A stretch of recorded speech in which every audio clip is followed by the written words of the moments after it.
सभी साथियों को मेरा नमस्कार, स्वागत है आप सबका आज 28 अक्टूबर के जनसत्ता विश्लेषण में। आइए शुरू करते हैं आज का जनसत्ता विश्लेषण। प्रथम पृष्ठ पे आज हमारे सामने एक खबर है, लैंगिक समानता में भारत कर रहा है प्रगति पर सामाजिक मानक बाधा है। इसी के साथ बड़ोदरा में नया टाटा का एयरक्राफ्ट मैन्युफैक्चरिंग प्लांट लगेगा जिसमें C295 विमान बनाया जाएगा। लैंगिक समानता को लेकर जो लेख आया है उसमें बात कही गई है, भारत में हाल के वर्षों में लैंगिक समानता की दिशा में तेजी से प्रगति हुई है और ज़मीनी स्तर पर महिलाओं के नेतृत्व पर अधिक निवेश किया गया है। इस विषय पर ध्यान दिया गया है, लेकिन सामाजिक मानदंड कार्यबल में सीमित भागीदारी और सुरक्षा उपायों में अंतर पूर्ण लैंगिक समानता में बाधा उत्पन्न करते हैं। संयुक्त राष्ट्र के अधिकारियों ने ये विचार प्रकट किया। संयुक्त राष्ट्र महिला रणनीतिक साझेदारी के निवेशकों डैनियल सोमेर और भारत में संयुक्त राष्ट्र महिला की प्रतिनिधि जैन फर्गुसन ने एक साक्षात्कार में भारत की प्रगति और शेष चुनौतियों पर अपने विचार साझा किए। दोनों महिला अधिकारियों ने साक्षात्कार के दौरान महिला सशक्तिकरण और लिंग संवेदनशील नीतियों में भारत के बढ़ते निवेश पर प्रकाश डाला और इस बात में जोर दिया कि सामाजिक मानदंड की गहराई, जड़ें और सीमित वित्त पोषण पूर्ण प्रगति में बाधा बन रही हैं।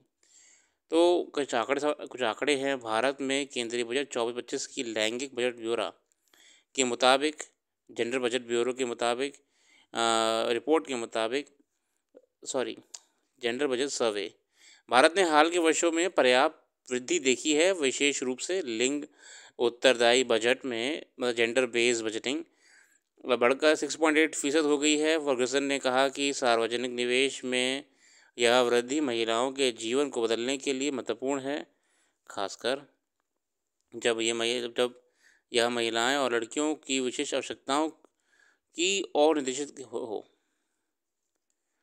मतलब भारत वैसे भी जेंडर बेस्ड बजटिंग को फॉलो करता है और प्रयास करता है कि महिलाओं को आगे बढ़ाया जाए। इस बजट का निरंतर विस्तार आवश्यक है। सार्वजनिक निवेश में वृद्धि के बावजूद इन लक्ष्यों को पूरी तरह प्राप्त करने के लिए निजी क्षेत्र का निवेश आवश्यक बना हुआ है। हम महिला सशक्तिकरण पहलों के लिए निवेश बढ़ाने हेतु भारतीय व्यवसायों के साथ सक्रिय रूप से सहयोग कर रहे हैं। महिलाओं के ज़मीनी स्तर के नेतृत्व में भी उल्लेखनीय प्रगति हुई है, जहां पंचायतों और स्थानीय सरकारी निकायों में महिलाओं का प्रतिनिधित्व बढ़ा है। फर्गुसन ने बताया कि कुछ राज्यों ने इन स्तरों पर लैंगिक समानता हासिल कर ली है, जबकि संसद में महिलाओं के लिए 33% आरक्षण के पारित होने से भारत के राष्ट्रीय राजनीतिक परिदृश्य पर परिवर्तनकारी प्रभाव पड़ने की उम्मीद है। और कई बातें करी हैं यहाँ पे। फर्गुसन ने बताया कि संयुक्त राष्ट्र महिला संगठन मध्य प्रदेश जैसे राज्यों में पुलिस को प्रशिक्षित करने तथा महिला सुरक्षा पर केंद्रित सामुदायिक पुलिसिंग प्रयासों को लागू करने के लिए राज्य सरकारों के साथ सहयोग कर रहा है। सरकार की कई योजनाएं हैं यथा महिलाओं के नेतृत्व वाली पुलिस थाने और महिलाओं के लिए विशेष रूप से पिंक पुलिस थाना, हेल्पलाइन और वन स्टॉप सेंटर। संयुक्त राष्ट्र महिला भारत कार्यालय सहायता को मजबूत करने में सहायता करता है।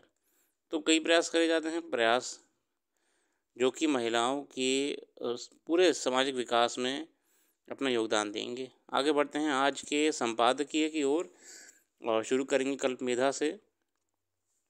किसी जंगली जानवर की अपेक्षा एक कपटी मित्र से ज़्यादा डरना चाहिए, है ना। एक कपटी मित्र से ज़्यादा डरना चाहिए अपेक्षा, क्योंकि जानवर सिर्फ आपके शरीर को नुकसान पहुंचा सकता है, लेकिन एक बुरा मित्र आपकी बुद्धि को नुकसान पहुंचा सकता है। महात्मा बुद्ध जी ने कहा, बहुत ही सही बात कही। आज का लेख है उत्पाद और खाद्य सुरक्षा की चुनौतियां। यह लेख लिखा है जयंती लाल भंडारी जी द्वारा। हाल ही में प्रकाशित वैश्विक भूख सूचकांक यानी ग्लोबल हंगर इंडेक्स 24 में भारत सभी देशों में 105वें स्थान पर है। पिछले वर्ष 125 देश में 111वें स्थान पर था, अब 105वें स्थान पर है। 2022 में 121 देशों में 107वें स्थान पर था। यानी इस वर्ष हालात मामूली ठीक है, लेकिन भारत के लिए अभी भूख सूचकांक में अंक 27.3 है, जो गंभीर बना हुआ है। मतलब कि अभी भी हम बहुत ही पीछे चल रहे हैं। वहीं नेपाल 68 पे चल रही है, हमसे ज़्यादा बेहतर स्थिति वहाँ पे है। श्रीलंका 56 पे चल रहा है और बांग्लादेश 84 पे चल रहा है। यानी इन देशों की हालत हमेशा हमसे ज़्यादा बेहतर है। पाकिस्तान 109वें स्थान पे है। मतलब कहीं ना कहीं हम पाकिस्तान के बराबर ही चल रहे हैं, जो कि दुखद है, क्योंकि भारत जिस मुकाम पे पहुंच चुका है ये बिल्कुल भी ठीक नहीं है। ये हमसे थोड़े से पीछे हैं। इस भूख सूचकांक के 3 आधार हैं: जरूरी पोषण। अच्छा, ये जो सूचकांक होता है आपका, जो इंडेक्स होता है, ये इंडेक्स के पैरामीटर्स क्या होते हैं? 3 आधार हैं: जरूरी पोषण, बाल मृत्यु दर और बाल कुपोषण। ठीक है, इन तीनों आधारों को 100 अंकों का मानक स्केल दिया जाता है। ठीक है, आपका 100 नंबर्स दिए जाते हैं, तीनों को इसी में आपका कैलकुलेशन करा जाता है। संयुक्त राष्ट्र के खाद्य और कृषि संगठन की ओर से जारी रिपोर्ट में कहा गया कि भारत में करीब 74% लोग 74% लोग पोषण युक्त आहार नहीं मिल पाता है। पर भारत सरकार ने इन रपटों को गलत और भ्रामक बताया है। महिला एवं बाल विकास मंत्रालय ने कहा कि वैश्विक भूख सूचकांक भारत की वास्तविक स्थिति को नहीं दर्शाता। ये देश की छवि खराब करने का प्रयास है। उल्लेखनीय है कि भारत में भूख की चुनौती संबंधित रपटों के समानांतर देश और दुनिया के लोगों को भूख की पीड़ा से बचाने और खाद्य सुरक्षा मजबूत किए जाने से संबंधित विषयों पर प्रकाशित हो रही राष्ट्रीय और अंतर्राष्ट्रीय रिपोर्टों में भारत की सराहना की जा रही है। कहा जा रहा है कि भारत दुनिया का ऐसा देश है जहाँ जो देशों के लोगों को खाद्य सुरक्षा साथ साथ वैश्विक खाद्य सुरक्षा के मद्देनज़र खाद्यान्न और खाद्य प्रसंस्करण उत्पादन बढ़ाने के लिए अभूतपूर्व कदम उठा रहा है। अब हो क्या रहा है, बहुत ही डिलेमा चल रहा है। एक तरफ भारत खुद भुखमरी से गुजर रहा है, हमारी रैंकिंग 106 आ रही है ना।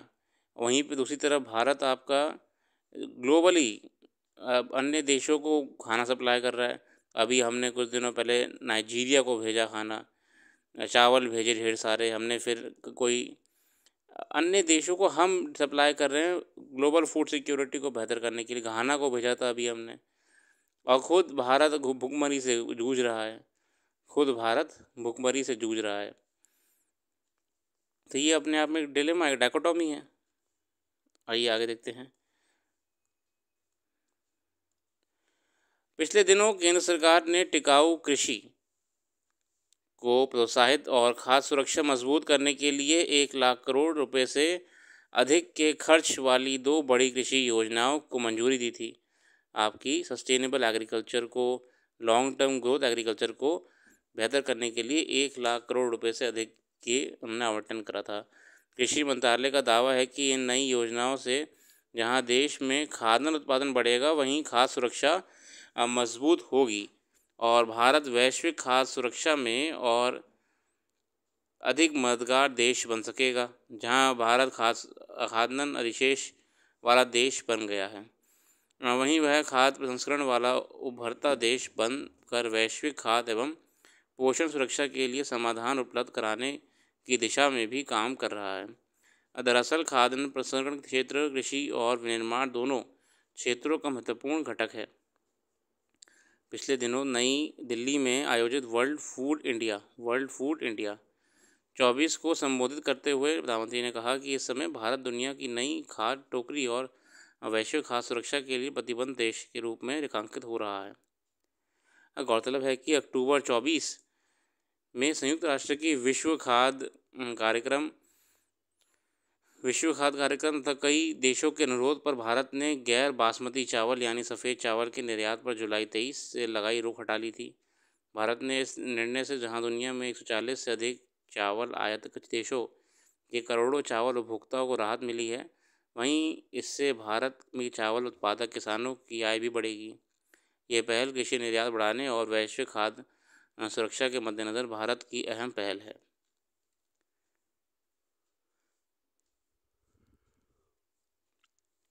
भारत भी बहुत बढ़िया कर रहा है आपका खाद्य सुरक्षा में, वैश्विक खाद्य सुरक्षा में। पिछले 10 वर्षों के दौरान भारत ने खाद्य प्रसंस्करण फूड प्रोसेसिंग क्षेत्र में बदलाव लाने के लिए व्यापक सुधार शुरू किए हैं। भारत खाद्य प्रसंस्करण में 100% प्रत्यक्ष विदेशी निवेश, प्रधानमंत्री किसान संपदा योजना, 100% FDI, प्रसंस्करण उद्यम और औपचारीकरण, खाद्य प्रसंस्करण उद्योगों के लिए उत्पादन आधारित प्रोत्साहन योजना ऐसी बहुआयामी पहलों के माध्यम से पौष्टिक दुनिया के निर्माण के सपने को साकार करने की दिशा में तेजी से कदम बढ़ा रहा है। देश में लोगों की बढ़ती आय, शहरीकरण के कारण बदलती जीवन शैली और खान पान की आदतों में परिवर्तन के कारण खाद्य प्रसंस्करण क्षेत्र का बाजार आकार तेजी से बढ़ रहा है। यहाँ हम बात कर रहे हैं फूड प्रोसेसिंग मार्केट के बारे में।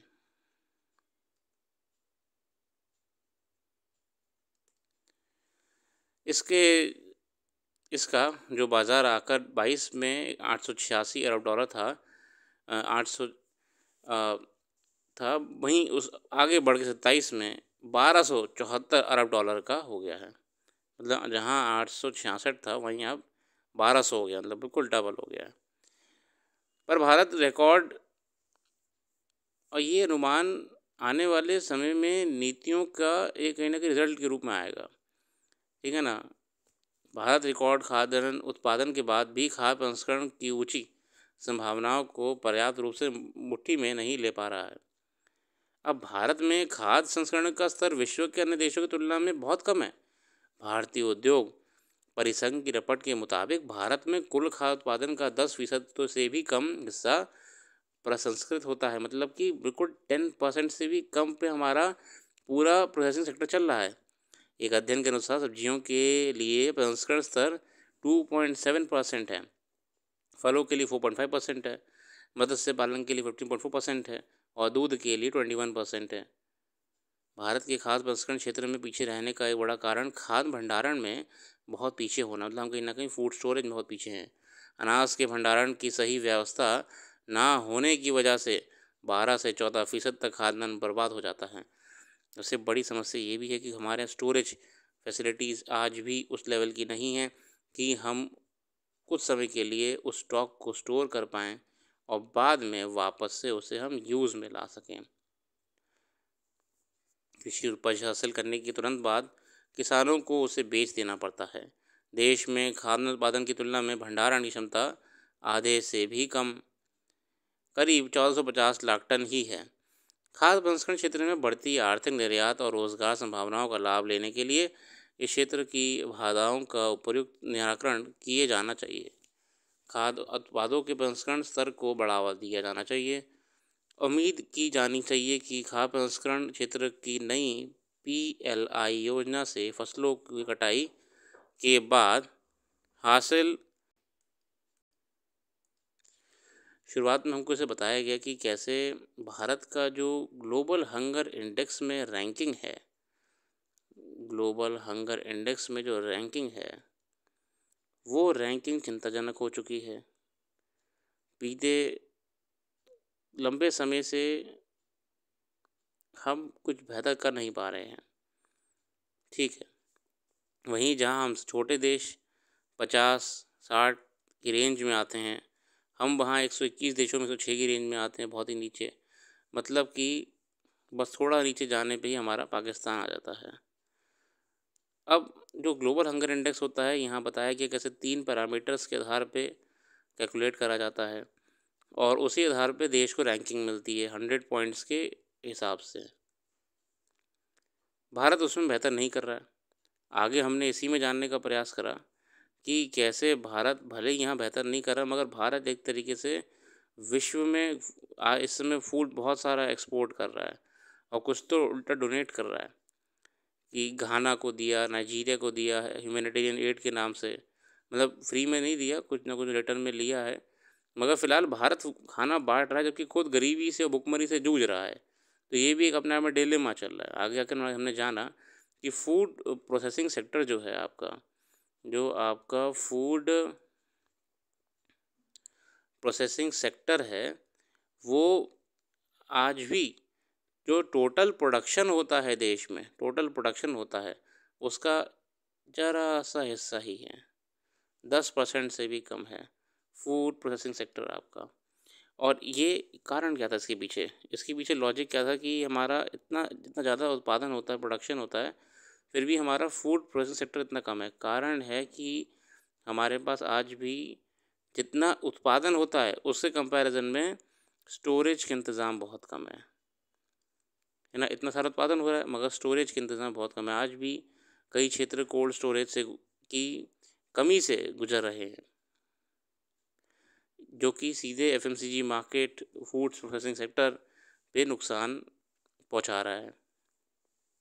ये भी कारण है कि हमारा आज भी खाद्यान्न उत्पादन में इतनी अच्छी ग्रोथ नहीं मिल पाई है। भारत को इसको बेहतर करने के लिए सबसे पहले तो अपना कोल्ड स्टोरेज ऑफ फूड बेहतर करना पड़ेगा, फूड सिक्योरिटी को बेहतर करने के लिए। फिर ध्यान देना पड़ेगा लॉजिस्टिक्स पे, ट्रांसपोर्टेशन पे। फिर ध्यान देना पड़ेगा प्रोसेसिंग पे, फूड प्रोसेसिंग पे। नए-नए स्टार्टअप्स खुलेंगे, नई-नई कंपनियाँ आएँगी, फार्मर्स को भी रेगुलर काम मिलेगा और फिर हमें कंज्यूमर बेस को ये सप्लाई पहुँचाना है। ऐसा करने से हेल्दी इकोनॉमी का डेवलपमेंट होगा।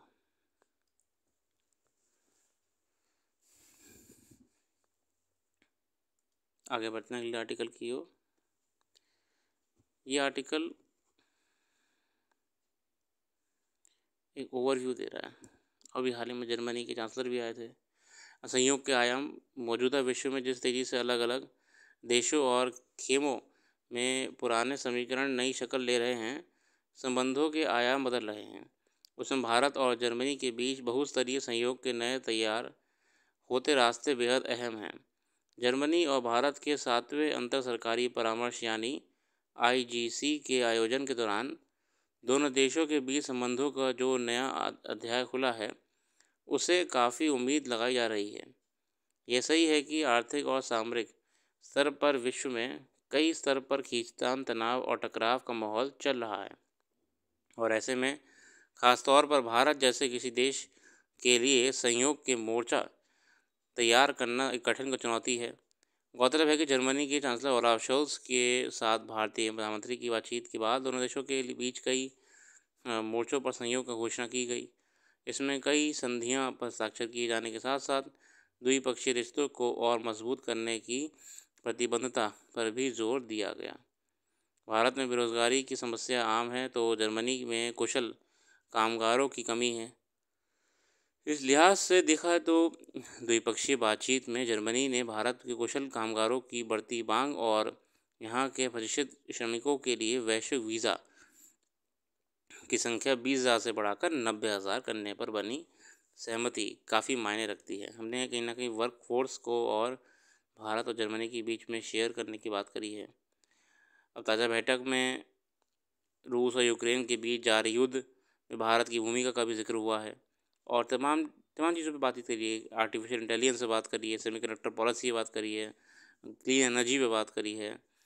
अब एक और जर्मनी खुलकर रूस के रुख को अंतर्राष्ट्रीय चिंता का कारण बताता है, वहीं भारत साफ तौर पर युद्ध के निरंतरता को रेखांकन करता है कि युद्ध किसी भी समस्या का समाधान नहीं हो सकता। हालांकि वैश्विक परिदृश्य में जर्मनी के सामने अपने पक्ष को लेकर जिस तरह की चुनौतियां हैं, उसमें भारत से भी उस अपना साथ देने की उम्मीद होगी। मगर भारत का अपना पक्ष है और जर्मनी शायद उसे समझता है। यही वजह है कि कई क्षेत्र में सहयोग को मजबूत करने के लिए जो भी बातचीत हुई, इस पर कोई असर नहीं पड़ा। फिलहाल वैश्विक स्तर पर भू राजनीति के जिस जैसे दावे चल रहे हैं, उसमें स्वाभाविक ही भारत के लिए थोड़ी संवेदनशील स्थिति है। डिप्लोमेसी तो आपकी बदलती रहती है, समय के साथ एडजस्ट होती रहती है। अब जहाँ जर्मनी एक तरफ बहुत ही अच्छी तरीके से इजराइल की मदद कर रहा है, वॉर में ओपनली कर रहा है, वहीं पे भारत वॉर को मना करता है कि हम वॉर सपोर्ट नहीं करते हैं। मगर भारत भी वॉर को रोकने का ऐसा कुछ सक्षम प्रयास नहीं कर पाया है। डिप्लोमेसी हर किसी का अपना अपना पॉइंट होता है, अपनी अपनी अंडरस्टैंडिंग होती है।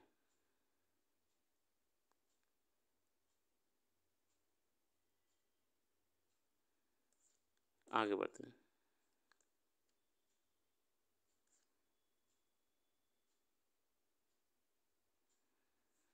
खेल जगत में आपकी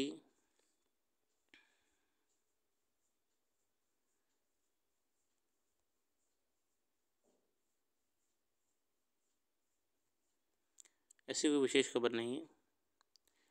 इसी के साथ आज के लिए रखते हैं। जो भी करंट अफेयर्स यहाँ पर हम डिस्कस नहीं कर पाए हैं, हम वेबसाइट में शेयर कर देंगे। वेबसाइट पर सेक्शन मौजूद है, एक बार वेबसाइट को जरूर विजिट करिएगा और करंट अफेयर्स को पढ़ने का प्रयास करिएगा। धन्यवाद।